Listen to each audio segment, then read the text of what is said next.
세 여자 이야기 절체절명의 순간 그들은 생명의 수호자였다.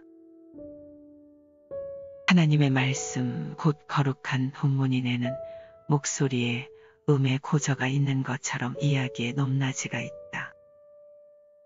이야기의 발단, 전개, 갈등, 절정, 해소의 국면이 이야기의 곡선과 신미성을 만든다.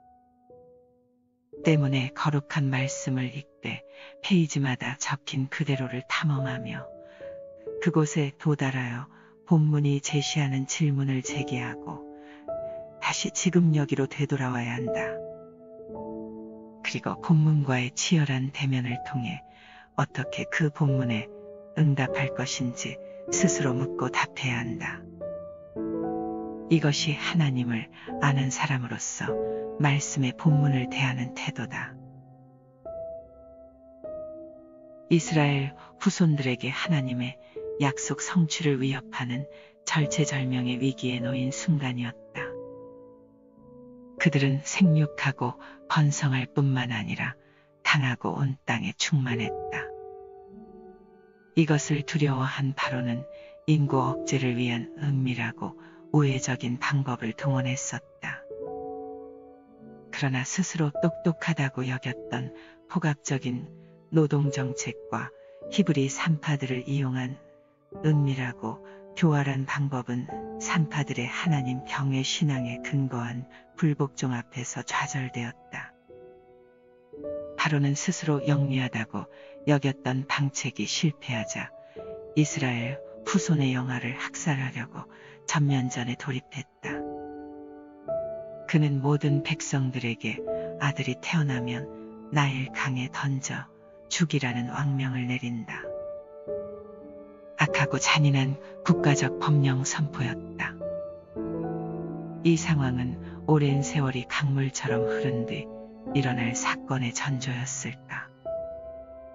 마치 예수님의 탄생 시점을 내다보며 헤롯의 위협을 예고하고 웅변하는 상황 같다. 당대 나일강은 이집트에게 풍요를 선사하는 젖줄이어 생명의 강이다.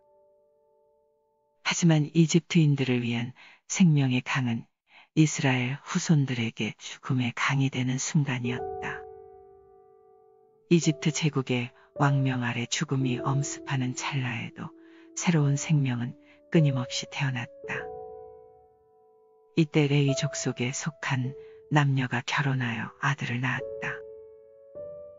부부는 아기의 준수함을 보고 3개월을 숨겼다. 어느 부모의 마음이 이와 다를까.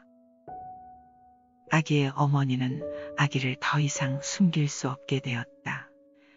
그녀는 갈대 상자를 가져와 방수를 위해 역청과 나무진을 칠하고 아기를 거기에 눕혀 나일강 갈대 사이에 띄운다.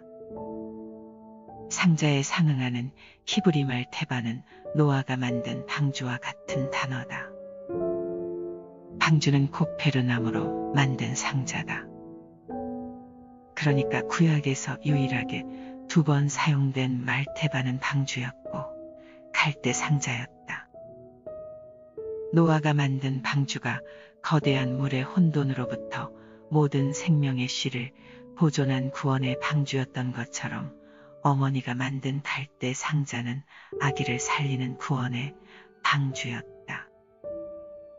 하나님의 구원 계획을 방해하는 바로의 영아학살 정책은 대홍수의 위협처럼 치명적이라는 것을 말한 셈이다. 그러나 땅과 물의 경계를 무너뜨린 대홍수라는 혼돈의 위협 위에 미래의 생명의 씨를 품은 노아의 방주가 띄워진 것처럼 위협적인 죽음의 강 위로 어머니의 갈대 상자가 어린 생명 하나를 품고 위태롭게 띄워졌다. 이스라엘의 미래 세대를 이어갈 남자 아기들이 학살되는 막다른 시간, 극적인 상황이 펼쳐진다. 갈대 상자에 아기를 담아 물에 띄우고 누군가는 죽음의 강 위로 아기를 보호하고 있는 갈대 상자를 지켜봐야 한다. 이 광경을 지켜본 사람은 아기의 노이였다. 아기의 누이는 물에 떠내려가는 갈대 상자를 조마조마한 마음으로 지켜보았으리라. 갈대 상자에 어린 생명을 누인 어머니의 의지보다 더 큰 의지를 가진 분에게 아기의 운명을 맡겨야 하는 순간이다. 때마침 바로의 공주가 목욕하러 나일강으로 나왔다. 그녀는 갈대 상자를 보고 시녀를 보내 가져오게 하여 열어보았다. 위험한 순간이다. 그런데 어찌된 일인지 공주는 상자 안에서 울고 있는 히브리 노예의 아기를 보고 연민의 감정을 느낀다. 그녀가 히브리 사람의 아기로구나라고 말하는 순간 예상치 못했던 일이 일어났다. 신비롭다. 갈대 상자의 아기가 공주의 모성애를 자극한 것일까? 히브리 사람의 아기라는 것을 알면서도 울고 있는 작은 생명을 향한 연민은 지엄한 왕명을 거슬러 삼켜버렸다. 이집트 제국의 공주가 자기 아버지의 왕명을 불복종했던 것이다. 억압의 상징 이집트 제국의 공주가 억압받는 민족의 어린 생명을 살리는 역설의 순간이다. 이스라엘의 혈연적인 경계 밖에 있는 이방 여인이 이스라엘의 구원 역사에 동참하는 절묘한 순간이다.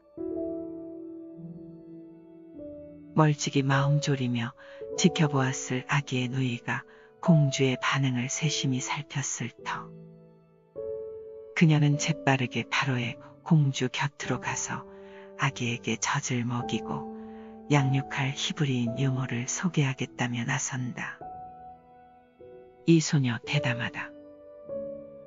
장차 선지자가 될 소녀의 신중한 용기와 행동 때문에 아기의 최고 양육자 친모와 공주의 만남이 성사되었다. 이집트의 공주는 아기를 데려가서 젖을 먹이게 했고 아기의 엄마는 공주로부터 젖 먹이는 삭슬 받기까지 했다. 엄마가 자기 아기에게 젖을 먹이며 그 삭슬 받는 기묘한 일이 일어났다. 예측 불허의 반전이다. 죽음의 강에서 건져진 아기는 엄마 품에서 안전하게 커갔다. 이제 아기의 엄마는 자기 아들을 바로의 딸에게 데려간다. 아마도 젖을 때는 시점이지 싶다.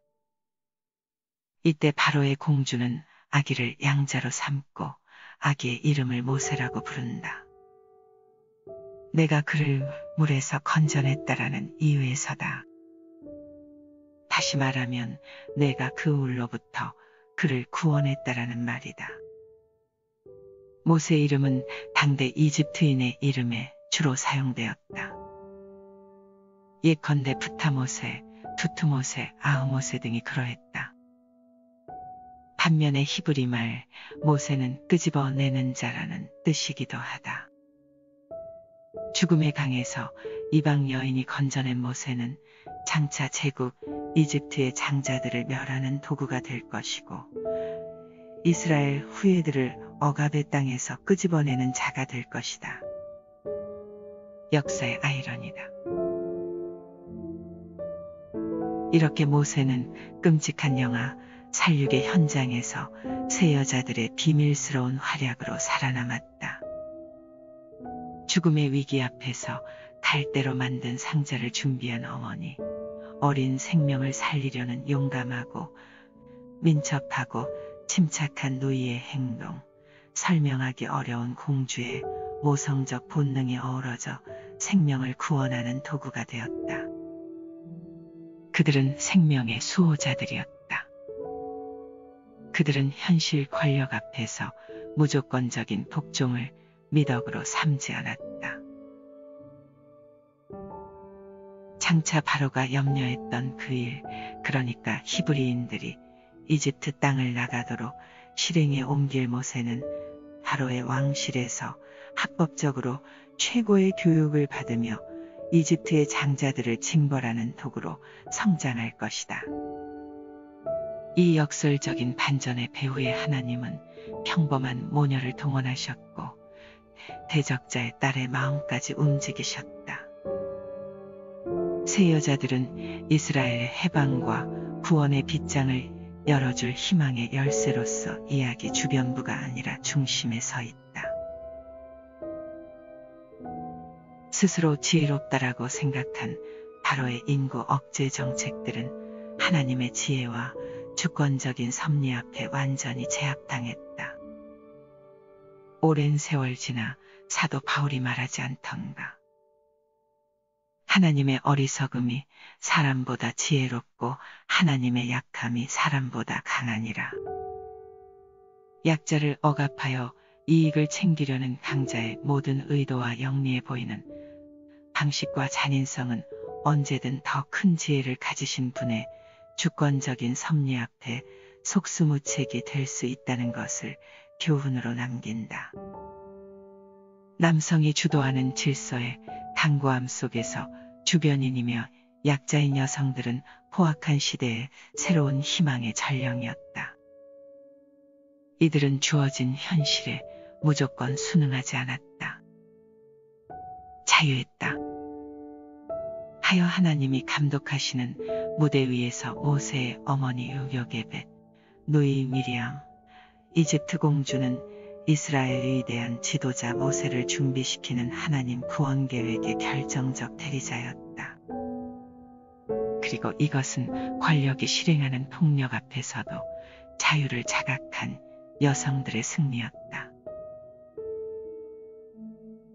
김순영의 어찌하여 그 여자와 이야기하십니까 중에서